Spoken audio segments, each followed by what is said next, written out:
좋은 교회와 함께하는 말씀 나눔 128번째 2022년 12월 11일 말씀을 함께 나누도록 하겠습니다. 오늘은 요한복음 2장 9절 10절 말씀으로 다른 세대, 다음 세대, 미래 세대 87번째 아는 사람은 따로 있습니다 라는 제목으로 함께 하도록 하겠습니다. 당신은 교회입니다. 당신은 좋은 교회입니다. 좋은 교회가 온 땅 온 세대 가운데 가득하기를 소망합니다. 아주 오래전에 필리핀 선교를 시작할 때의 일입니다. 제가 처음으로 필리핀 선교를 가기 전에 청년들을 먼저 필리핀 현장으로 보낸 적이 있습니다. 개인적인 사정으로 함께 가지 못하고 준비한 모든 과정 가운데 함께 기도하고 준비했음에도 필리핀에 먼저 나가 있는 친구가 있어서 그 친구에게 모든 것을 부탁하고 몇몇 자매들과 청년들을 먼저 보낸 일이 있습니다. 그런데 그 친구들도 처음 선교를 나갔고 또 필리핀이라는 곳에 생경하게 처음으로 발을 디뎠기 때문에 무엇을 할지 몰랐었을 때였습니다. 마침 선교비를 가지고 간 것이 있었고 그들이 도착한 곳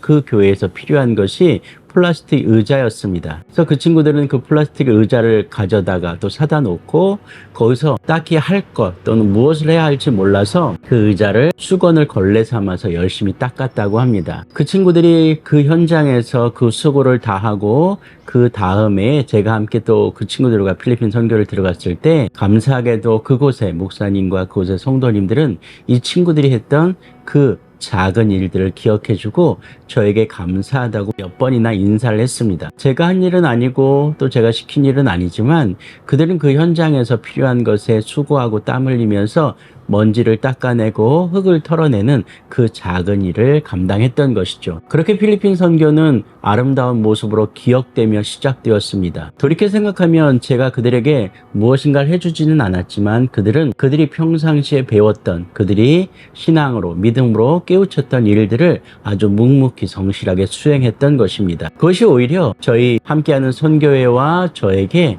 아주 큰 위로와 감사와 기쁨이 되었던 그런 기억이 있습니다. 오늘 우리가 읽은 본문은 가나의 혼인잔치의 일부분입니다. 예수님께서 공생의 사역을 시작하시면서 첫 번째 베푸신 기적이라고 우리는 알고 있습니다. 거의 일주일 동안 진행되는 그 잔치에서 예수님은 어머니를 쫓아 그 혼인잔치에 도착했습니다. 그런데 마침 하필이면 그 혼인잔치가 진행되는 과정 가운데 포도주가 떨어진 사건을 경험하게 됩니다. 어머니를 통해서 포도주가 떨어진 그 일을 듣게 된 예수님께서는 본인과는 상관없다라고 명백하게 말씀하십니다. 그런데 어머니는 놀랍게도 그곳, 그 집, 잔치집의 하인들에게 예수님의 말을 따르라 라고 하면서 그 자리를 벗어납니다. 그런데 상황이 반전되어 예수님께서 하인들에게 물을 떠다가 그 항아리에 채우라 라고 합니다. 하인들은 예수님의 말을 듣고 그 빈 항아리 6개에 물을 채웁니다. 예수님 그 항아리에 물을 떠다가 연회장에게 갖다 주라고 합니다. 연회장은 그 포도주를 맛보면서 놀라는 장면이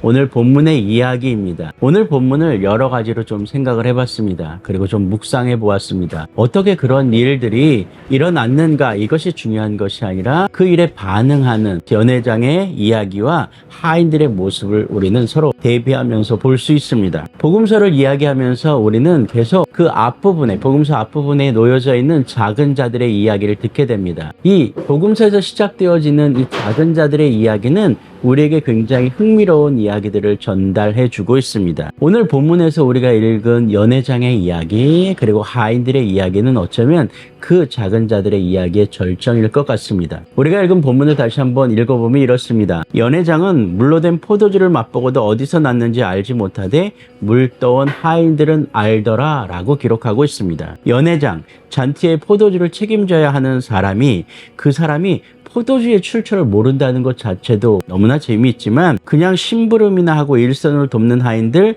그 물떠온 하인들은 그 포도주의 출처를 알았다라는 것은 더 우리에게 흥미롭습니다. 우리는 이 부분에 참 많은 이야기를 할 수 있습니다. 복음은 그 복음의 현장에서 수고한 자들에게 주어지는, 경험되어지는 은혜라는 것입니다. 그리고 순종하고 실천하는 자들인 하인들을 통해서 그 복음이 전파되어질 수 있고 그들을 통해서 증거되어질 수 있다는 것을 우리는 또한 상상해 볼 수 있습니다. 기적을 행한 그 예수님의 말씀에, 예수님의 그 모든 명령에 그저 순종했던 그 작은 자들, 하인들은 그 기적의 그 현장 가운데 있었다라는 것이죠. 오늘 믿음의 생활 가운데서, 예배의 생활 가운데서, 성도의 삶 가운데서 우리는 혹여 잔치에만 집중하고 있지 않습니까? 아니요. 이 잔치가 아니라 그 잔치에 소용되는 누군가의 헌신과 순종과 명령에 대한 반응, 이것이 오늘 복음서, 오늘 혼인잔치의 이야기 가운데 또한 우리에게 주어지는 아름다운 이야기일 것 같습니다. 그 안에서 경험되어지고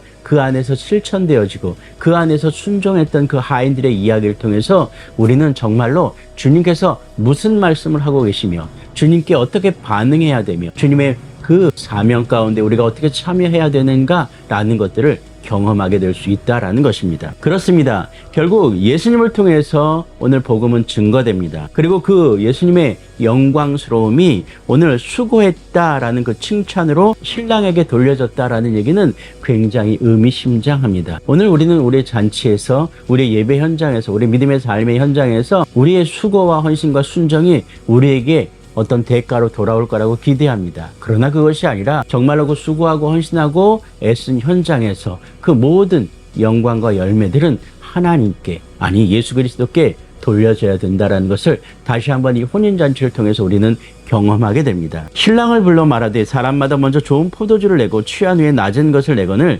그대는 지금까지 좋은 포도주를 두었도다 하니라 라고 성경 이야기하고 있습니다. 그렇습니다. 우리의 예배가, 우리의 삶이, 우리의 교회가 잔치하며 즐거워하며 하나님 나라를 선포하며 하나님께 영광 돌린다고 하지만 우린 때로는 영광 돌리는 그 대상, 그 목적을 잃어버릴 때가 있습니다. 우리 사랑하는 좋은교회 모든 동역자들이 다시 한번 우리의 삶의 자리에서, 하나님 나라의 복음의 잔치 가운데서, 그 자리에서 우리의 자리가, 우리의 역할이, 우리의 사명이 무엇인지를 깨닫고 헌신하며 수고하며 순종하며 충성함으로 말미암아 하나님께, 예수님께 그 온전한 영광을 돌려드릴 수 있기를 주의 이름으로 축복합니다. 그러한 헌신과 수고가 오늘 하나님 나라에서, 주님의 복음 가운데서 하나님 나라의 그 영역을 넓혀가는 일 가운데 아름답게 사용될 줄로 믿습니다. 오늘 저와 여러분이 그렇게 사용되기를, 또 그렇게 영광 돌려드리는 그 아름다운 예배자들로 변화되기를 주의 이름으로 축복합니다.